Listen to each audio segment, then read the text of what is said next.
What's up, y'all? Welcome to the Legacy Podcast. Today I'm sitting down with Jenny Gaddy, who owns Atlyss Food Collective right here in downtown Charleston. It is a fantastic, healthy, sustainable food service that they do a ton of prepared meals, and they actually opened up this location about a year ago where they have a brick and mortar spot where you can come in, grab sandwiches, grab snacks, grab juices, all sorts of good stuff, and wait until you see the menu and what they've been able to put together. She also owns a big food collective commercial kitchen, Charleston Commercial Kitchen in North Charleston, where she has over 30 tenants utilizing the kitchen. It's turned into an awesome real estate play for her, and she's got a wild story. So an awesome wild story by that. So I'm excited to sit down with Jenny. Come, let's listen a little bit more about her story and how she became an entrepreneur and how she got to the point where she's at today.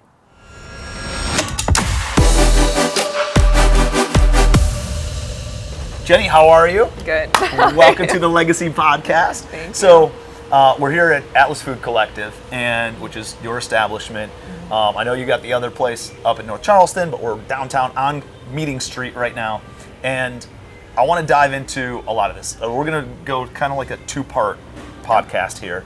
And I think the first one would be really good because you got a really cool backstory and kind of how you became an entrepreneur, some of the learning curves, a lot of the things that you went through in order to get to this point.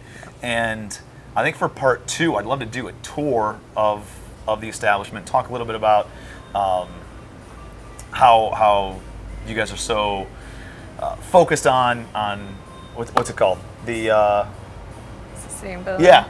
Yeah. And talk a little bit about how you guys are so focused on the sustainability side of things and how you're kind of doing some of the real estate stuff with the commercial kitchen that you have up in North Charleston. So let's start out with hearing a little bit about how did you become an entrepreneur? How did you set out to become a business owner, No. or you kind of fell into it? I definitely just fell into it. Okay. I think, as we were talking briefly beforehand, when I was little, I've always been a dreamer and super creative. And for instance, I have 17 or 21 vintage wedding dresses in my parents' shop in Washington, because at one point I thought about I could see each one of these dresses and what they would become, but then I also have this aspect of myself where I'm like, oh shit, I don't know how to sew. Yeah. But I was like, sure, I'll figure it out. Yeah. But what I realized is I didn't have this extreme passion about these other endeavors that I started.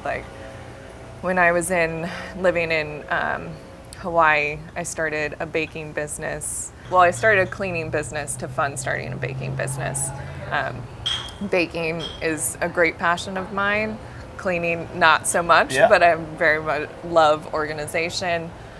But when I came to Charleston, I had been previously cooking on yachts, and I was working in restaurants and also nannying at the time, and I realized there was just so much waste, and also the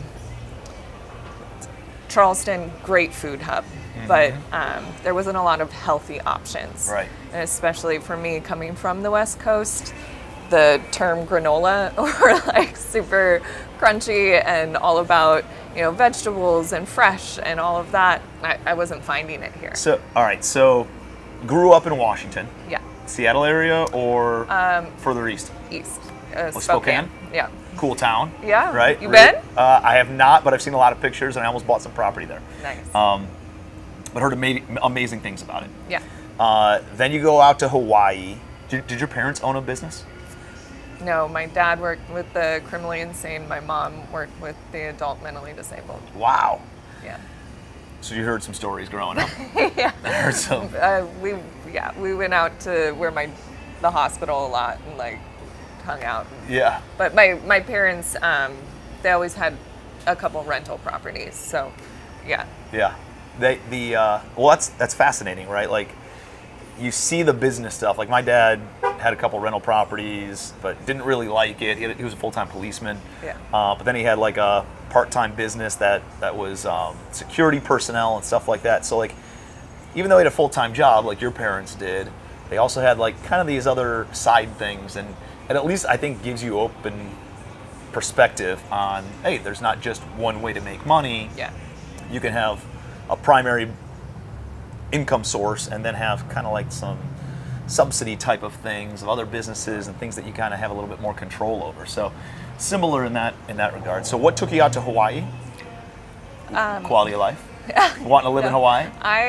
I'm also like an adventure spirit. And so I had, before I moved to Hawaii, had walked from the Utah-Arizona border to the Grand Canyon, had hitchhiked from Arizona up to the Tetons, had taken my car and just like was working remotely and traveled all the West Coast, and I just kept wanting to see the world. So I was like, all right, packing a bag, knew nobody, didn't have a place to stay. It was like, I'm just going to Hawaii.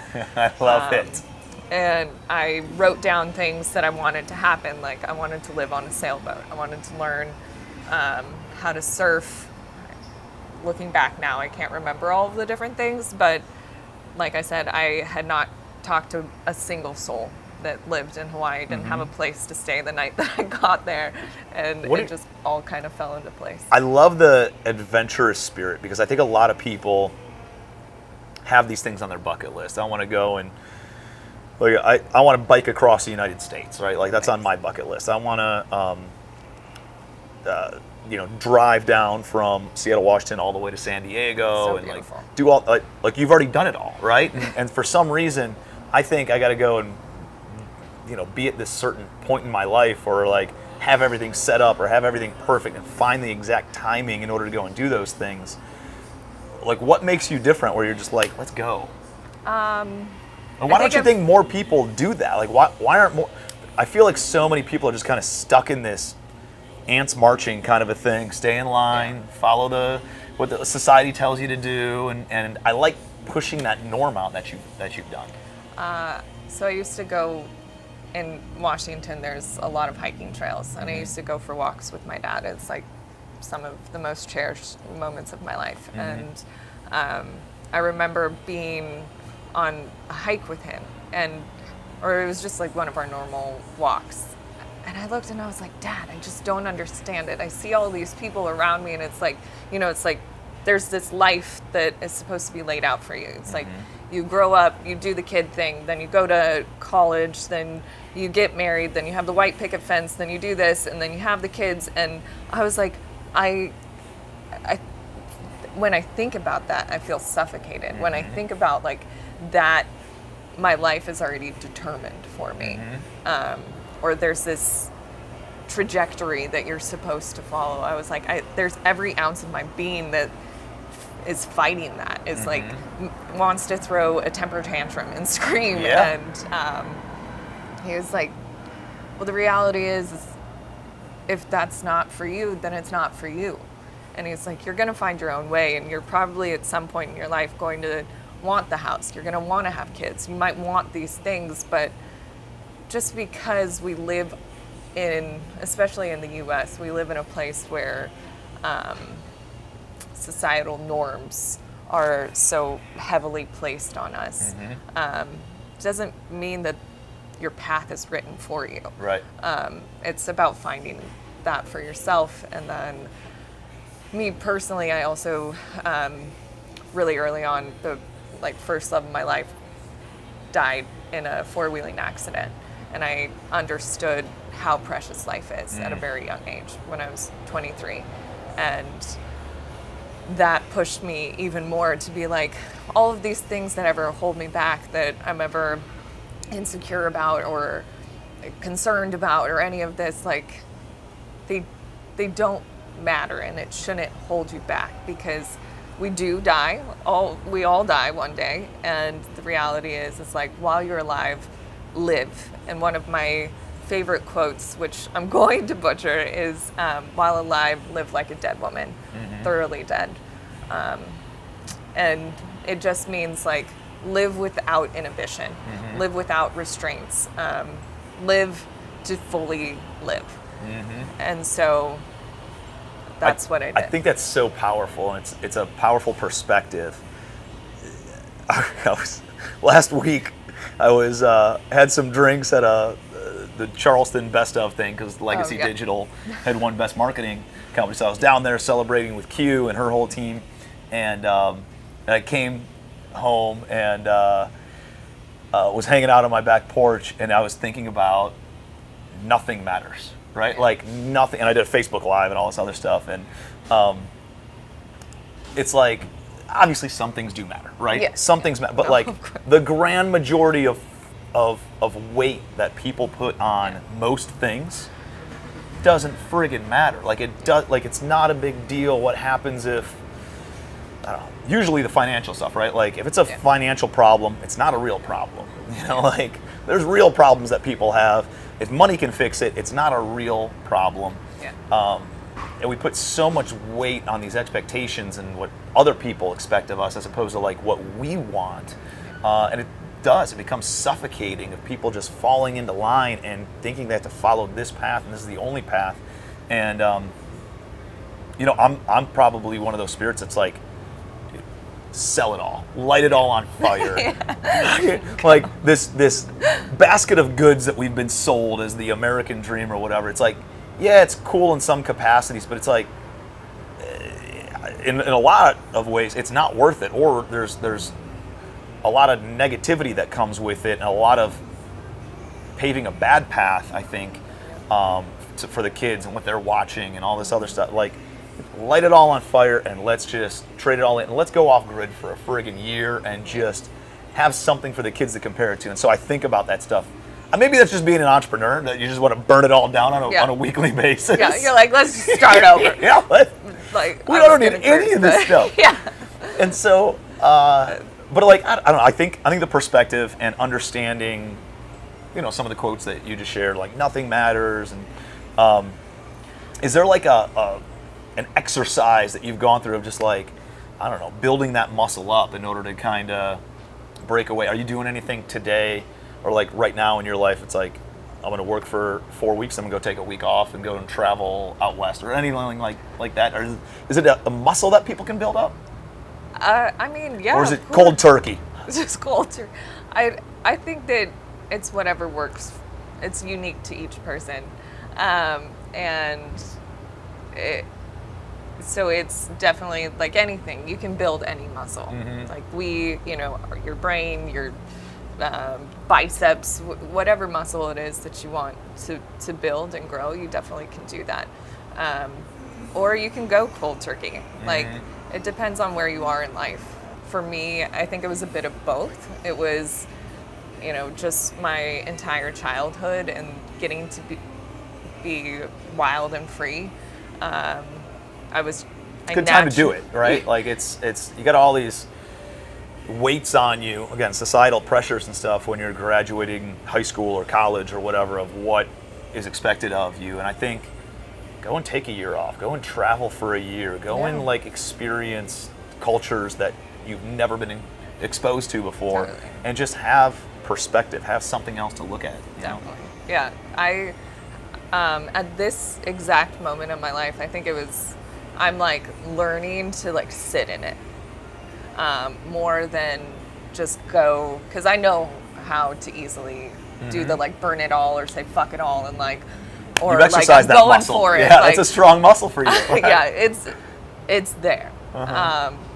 What hasn't necessarily been there is just like to say this is really hard and to sit and to continue to grow something takes a lot of strength and perseverance and just like putting just both feet down and being in your core and just constantly working through it.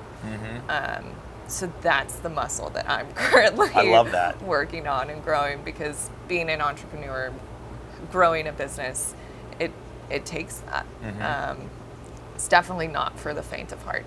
It's definitely not for, I can only speak like the food industry is one of the hardest industries to get into. It's got, food and bev has got to be one of the hard, like if not the hardest, it's got to be one of the hardest to get into and have a sustainable business, right? Like a business that has staying power is not an easy thing to do. And so I want to dive into that in a moment, but I want to hear a little bit more, Larry. So you're in Hawaii, did all that fun stuff in Hawaii, and then you came to Charleston from there?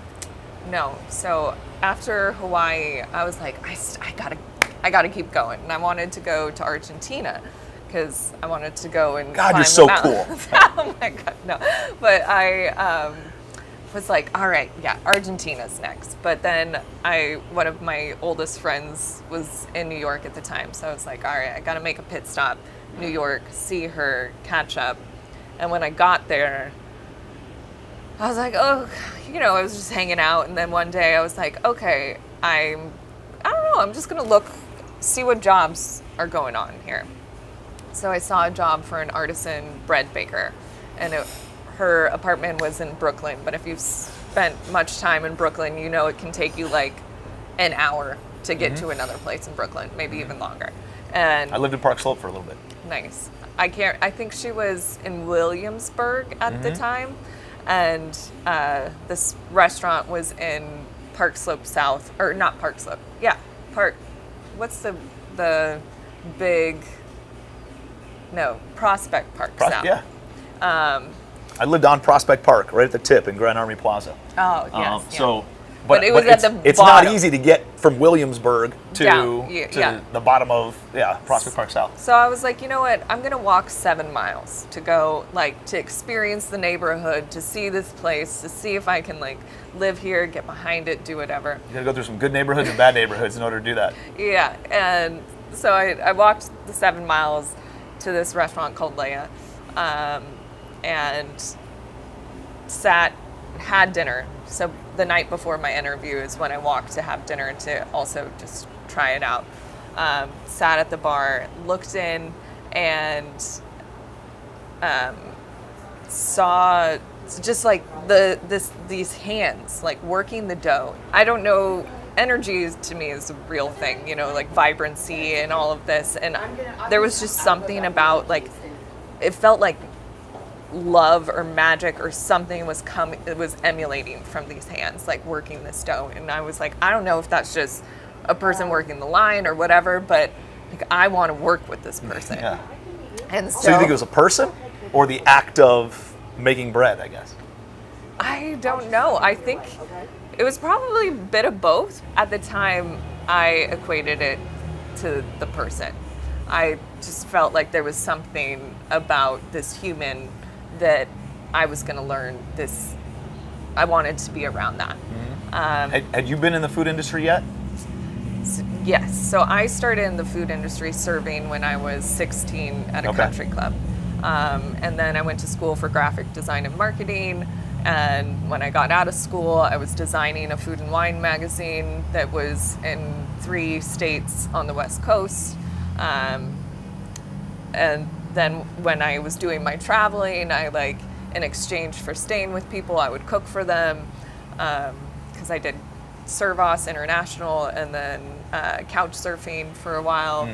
And then when I went to Hawaii, I started a cleaning business to fund starting this baking business that I wanted to do. So yeah. Had you worked on yachts yet? I hadn't worked on the yachts yet. Okay. But I had never had formal training. Right. I was just watching my mom when I was younger she made all of our food, being in the restaurants, and then other than that, it was just, I guess it was natural.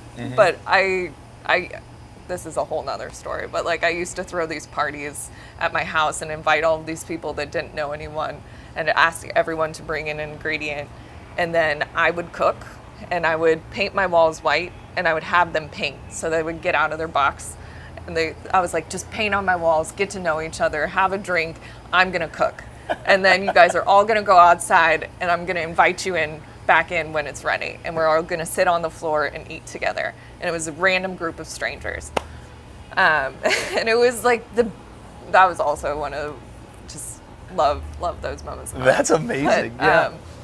But no, I hadn't had any formal training. So I went the next day. The man ended up being the head chef, and I was like, all right, I gotta be here. Started as an artisan bread baker there, Then after like 4 months became the pastry chef. It was a lot because I was managing people then at that point and responsible for something that I didn't even, I felt, what's that syndrome called? Where imposter syndrome? Yeah, imposter syndrome. I was like, I had imposter syndrome for the first time. I was like, what am I doing? I don't have any training. I don't know what I'm doing. I just love food. But yeah, became the pastry chef, and then after a while, I was still like, I need to go. I gotta get back out there. And in my travels in Kanab, Utah, I met this woman who was cooking on boats. And then she lived in Kanab and she did yoga there and was a singer, and her life seemed beautiful. And another one of my dreams was to sail around the world. So I called her up and I was like, hey, how do I start working on these boats? She gave me a website. Again, had no experience, and I was just like, all right, I'm gonna try. And I had an opportunity to either be in Nantucket and go all up the eastern coast, or I could go down to Florida, and it was the summer, and I was like, no, Nantucket's the place to be. So I did that, and that's kind of got me into cooking on boats. And I did that for 2 years on and off, and went back to Hawaii in between there for a year. And yeah. And then eventually you end up in Charleston. Yeah. And then how long ago was that? 7 years. 7 years ago. Yeah. So eventually you end up in Charleston. And what brought you here? I was a man that, like a relationship that didn't end up working. He got fired from the boat that he had gotten on, and then left to Australia, and I was like, all right, I'm gonna stay. I need to stay. So, and so how long ago, like what was the impetus to actually open up Atlyss? Oh, well, I think it was How long ago did that start, by the way? 5 years. So 5 years ago, you opened up Atlyss. Have you always been in this location? No, this location was a year ago. Okay. Yeah. And so what was I like that you've had all these not little experiences, like substantial experiences that have compounded and grown on each other, and then all of a sudden it culminates to having your own place. Yeah. You know, it's kind of cool and poetic the way that it's all shaken out. So what was you know what, instead of working for other people or whatever it is, like, let me start my own business? What was that like? I think I realized I was working in these restaurants and I wasn't feeling satisfied. And I realized, like, I was frustrated with the amount of waste. I was frustrated by, then I was also nannying at the time, so seeing, like, people using these food services or delivery services, and there was, again, so much packaging waste and everything with that, and it was like, you don't even know where that food's coming from. And we live in Charleston in this beautiful city that has a year-round growing season. Like, why doesn't that exist here and in a sustainable way where there isn't so much packaging waste? And I was like, you know what? You can't be angry. Like, there's no point in being angry in life or being frustrated that something, if it doesn't exist, it's like, okay, well, then create it. That's a seed planted by the universe in your own head to then go and, it's like, if you ignore that, you're ignoring the universe, right? Like, whenever I have an idea and I think that, it's like, whether you call it God or the universe or whatever, it's like, if you turn away from those ideas and those things that kind of, light you up inside, either happily or angrily or whatever, it's like turning your back on the universe, turning your back on whatever that the higher power is, saying, like, this is what you're meant to do, right? There's a reason that idea was planted in your mind. So you said, hey, if not me, then who? Yeah. That's cool. Yeah. And then you decided to open up Atlyss.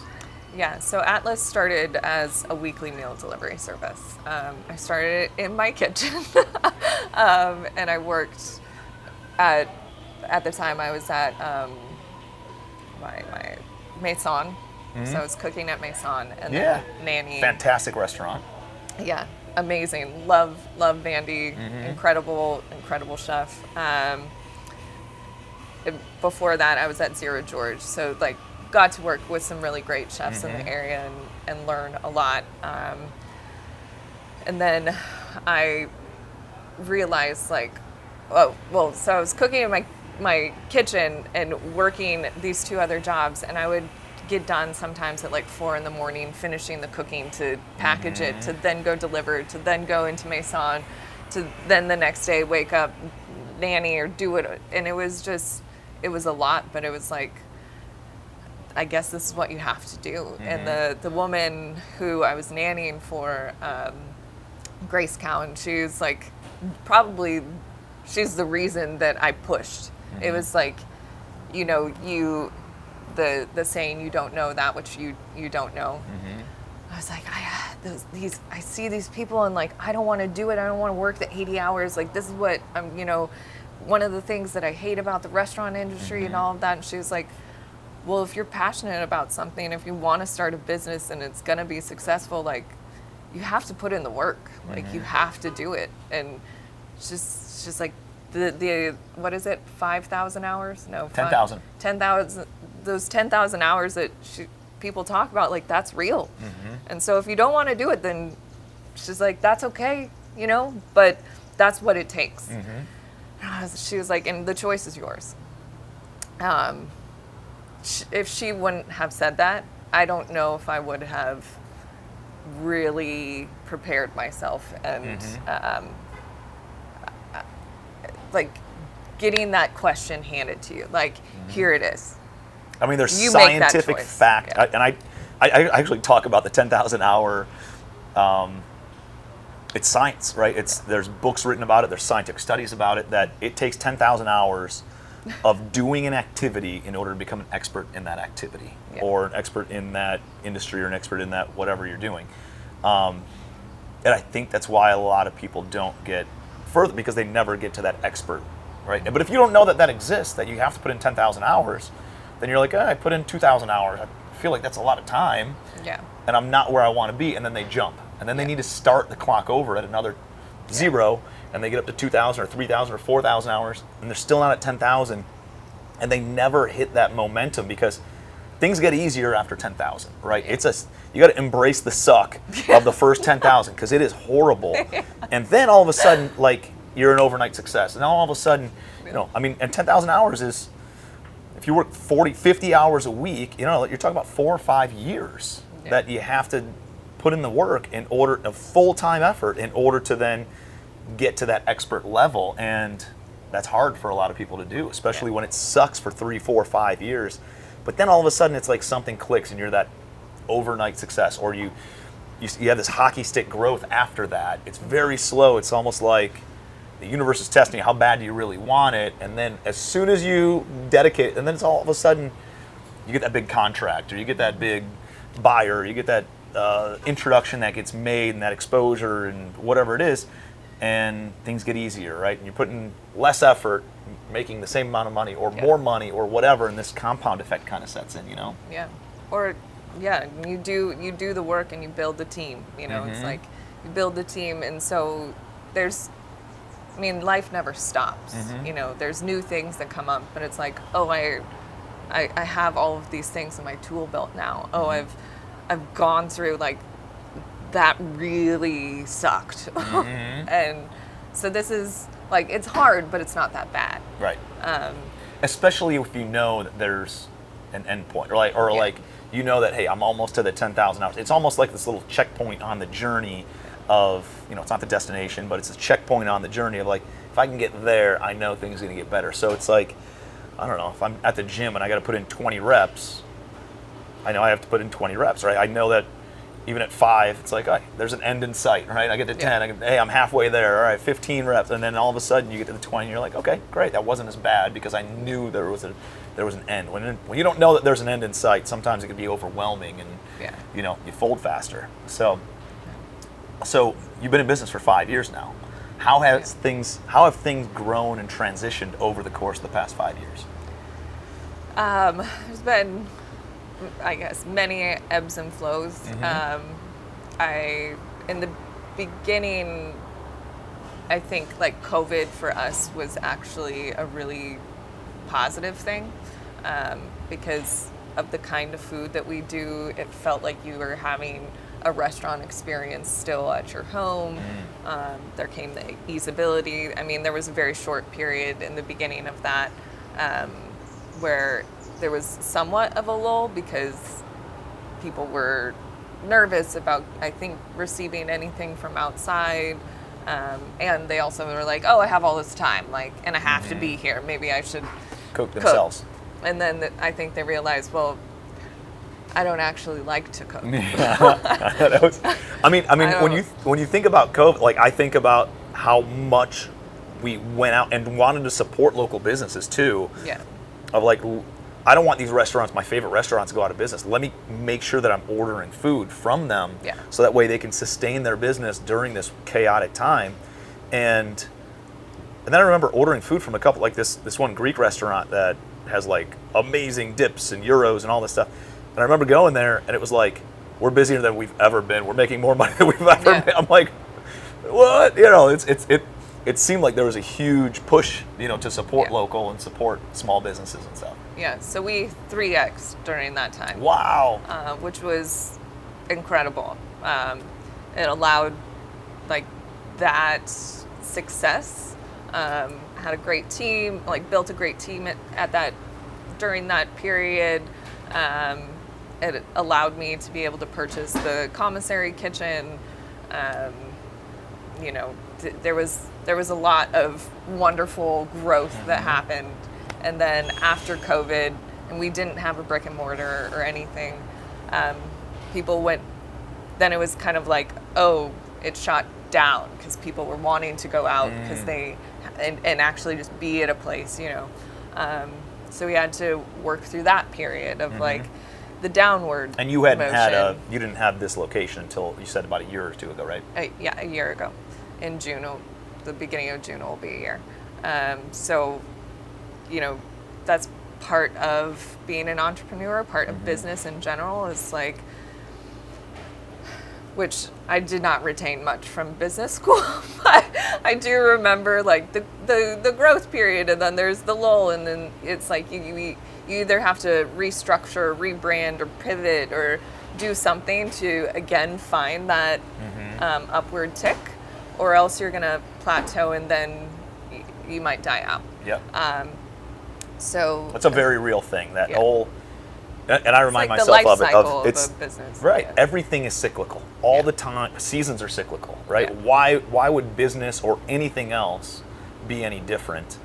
There's spring growth periods. There's summer where you really get to, you know, harvest or not harvest, but bring in a lot of the fruits of your labor, and it's easy to do business and all. And then harvest, right? It's still good, but you know, winter's coming. Yeah. And then winter, hopefully you planned, hopefully you budgeted, hopefully you had all, because winter will come. Yeah. It's seasonal, it's cyclical, it always happens. And last year was like my winter season, so it was a very difficult year business-wise for me. But I already feel and see spring's coming, right? It's like we're on the upward trajectory now, and I know you got to plant seeds, you got to do the work, you got to, you know, pave the way and plow the fields and do all that kind of stuff before you get another summer, and then it makes you really appreciate the summers more once you go through the winters, and it makes you plan better, and it makes you do all those things the right way as opposed to just kind of fumbling forward once you've gone through a couple of those cycles. Totally. And I love that saying, you don't know that which you don't know. That's a lot of the time a huge, like a very comforting mantra to me, because it allows me during those periods, like we're all, I think especially if you're very driven or, you know, like dreamer spirit or whatever have you, you might also have a tendency to be very hard on yourself. So to find the softness, to find grace, like to be able to say, okay, well,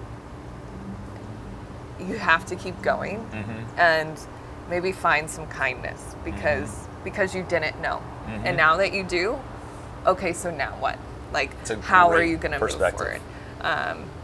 And yeah, during, as you said, like those winter months, it's like, well, what did you learn? You know, what did you absorb about the climate? Or what did you absorb about, the industry, whatever, to then make to create ease, to be able to move forward? Because what I've seen in businesses is that what you're talking about, if there's going to be hard times, but what did you learn from those hard times to make sure you don't have this same problem the next cycle when it comes through, the next winter that comes through? That's where I really get frustrated with business owners or entrepreneurs. Like, how the hell are you dealing with the same problems 20 years into owning the business that you had 15 years ago? Like, you've already gone through like a couple of these economic cycles and headaches, and like, you shouldn't have the same problems. You need to be asking yourself these progressive questions of like, what did I learn? How do I make sure that doesn't happen again? How can I be stronger? How can I be better? How can I put better people or processes or products in place to make sure that I don't, have to go through that at least the same way, realizing there's going to be other levels of issues or problems or other things. Like, I don't need to go through that again because I've already learned the lesson. Or like, that really sucked. Why do I want to keep feeling that specific? Like, I can be. I don't need it. Right. Like, I can. Now I know better. Yeah, I can be kind of fiery at times, and like, if the same thing, if I feel like I'm knocking my head against the wall, I'm like, how could someone feel that way and not be like, at that point, or have the like, I'm either burning this all down or like, no, I'm figuring this out. Yeah. Like, it's one or the other. It's a definition of insanity, at least for me. Right? Yeah. Like, I'm either like, I'm burning this down, or I am figuring this out. And, through my years of life, I've more so been like, all right, chill, fire. Let's, okay, well, yes, we need the fire as well, but like, how do we harness that into like the cool, calm energy that you need to be able to figure it out, or like the calm and the groundedness that you need, the moment to be able to say, okay, like, I see it all. And you get to compartmentalize and put the things where they need to go, and say like, all right, I just needed, because sometimes it's like, at least for me, it's just like, I need a night's rest. If I'm feeling really tired by something, you just need to take that moment. Or maybe it's the week. Get the hell out of the situation. Like, just remove yourself from that situation, from that location, from that whatever. Just go for a walk, right? Go to bed. If I have a shitty day, I'm like, I'm going to bed. Yeah. I know it's cyclical. Something, tomorrow's gonna be better. I just need to end this day, go to sleep. And then all of a sudden, things are better in the morning, right? Things are different. I have a different vibe. Like, it's just my body's better energized, or and sometimes you just got to get out of that situation, whatever you're in, and just remove yourself from it, Yeah.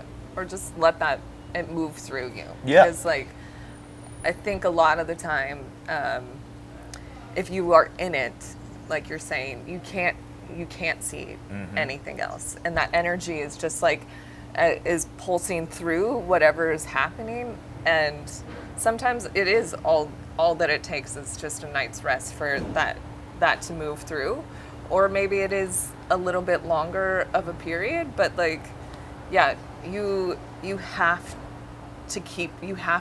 to know at least that.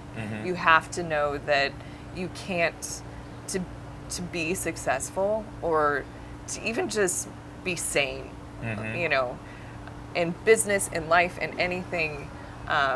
You can't keep working those same problems, and you have to be able to remove yourself. Like, go lay at the beach and stare at the clouds and be like, oh yeah, how big is this world? Yeah. And how beyond that, like, how big is this universe? Yeah. Oh, and then you all of a sudden feel like your mind is relaxed, and you're like, oh, I know what to do. Yeah. No, I agree. I think about that. I'm like, we are like this rock in the middle of the solar system, and we're a speck of dust, not even a speck of dust on it. It's like, what am I worried about? Like, look at how much weight I'm putting on something, again, that does not matter in the grand scheme of things. And then it just almost, it empowers you to just be like, all right, this is a problem that can definitely be overcome, because in the grand scheme of things, again, it's not that big of an issue. One of the questions I always, it's like, oh, shitty thing happens, and it's like not even 9 o'clock in the morning. Like, it's gonna be one of those days. Yeah. I'm like, what is the number one domino that I need to knock over today? And let me just accomplish that and then be done for the day or something along those. You know, I try to play those games of like, what's the one problem if solved is gonna just, or the one thing that I have to do today. And if I do that, and that's the only thing that I do today, it'll still be a successful day. And I just kind of like, okay, let's just knock out that one thing. There's always 100 things on the list, but let me knock out this one thing, the most important thing, right? And if I can focus on that and get that done, I can just exhale a little bit and then move on to the rest of the day or the next day or whatever. So, Jenny, this has been an awesome conversation. I'm excited to continue the conversation because I want to hear about what was the goal in opening up a physical location. I want to learn a little bit more about the food industry, and like, it seems like a tough industry. I want to dive into the difficulties of it, how you've had a successful business. I want to talk about having a physical location versus doing the meal delivery service type stuff and the catering side of things. And I want to talk about the food commissary. You essentially created a multi-family property, which is my world, for restaurateurs and chefs and stuff. And you have something like 30 chefs, right, that rent that space, that commercial kitchen from you. So I want to dive into all that, and I want to take a tour of the location in the next part of this. But I appreciate you being here. Where can people find you? Where can they learn when they come to Charleston, or if they are a Charleston entrepreneur? Where can they learn a little bit more about Atlyss? So our socials are Atlyss Food Co. And that's really bad. I don't know. The cafe one always changes, but I believe it's Atlyss Food Collective or Atlyss Food Cafe. We'll tag it. It'll be in the show notes. It'll be in there. It's just it's been a journey with trying to differentiate the two. AtlyssFoodCo.com, physical location 476 Meeting Street. Right in downtown Charleston, South Carolina. Hey, appreciate you guys being here. Make sure you're following Atlyss Food Collective. They got a lot of really cool stuff going on, and they do a lot of education about sustainability, about healthy food, healthy eating, and kind of giving back to the earth, right? And so I think it's something that we should all be paying a little bit more attention to, or a lot more attention to. And she's got an awesome story. I love her free spirit and her visionary casting. Wait until next week. We're gonna take a tour of the space, learn a little bit more about the commercial kitchen that she's got up in North Charleston, and dive deeper into the menu and all the different food offerings that they have at Atlyss Food Collective.